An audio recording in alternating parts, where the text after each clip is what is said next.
Hello friends, Dennis Nappy II with Service of Change, where we challenge reality, question that which we've been taught in hopes of inspiring a new direction of thought to bring about change. We're reviewing the secret book of John, and last night we spoke about Barbelo's appearance found within the Nag Hammadi scriptures here. Moving forward, Barbelo had consented with the Spirit, or the Spirit had consented with Barbelo, and he started creating concepts for thought, foreknowledge, incorruptibility, life eternal, and truth. This next section, called Barbelo Conceives, is also significant. It states, the Father gazed into Barbelo with the pure light surrounding the invisible Spirit and his radiance. Barbelo conceived from him, and he produced a spark of light similar to the blessed light, but not as great. This was the only child of the Mother Father that had come forth, the only offspring, the only child of the Father, the pure light. The invisible Virgin Spirit rejoiced over the light that was produced, that came forth from the first power of the Spirit's forethought, who was Barbelo. The Spirit anointed it with its own goodness until it was perfect, with no lack of goodness, since it was anointed with the goodness of the invisible Spirit.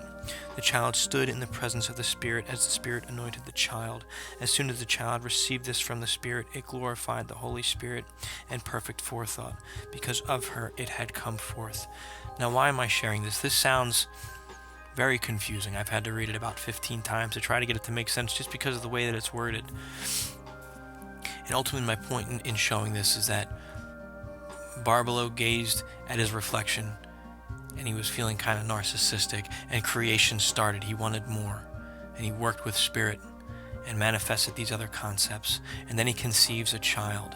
And I'm giving this backstory because this child then starts a process rolling, which ultimately gives birth to the Aeon known as Sophia.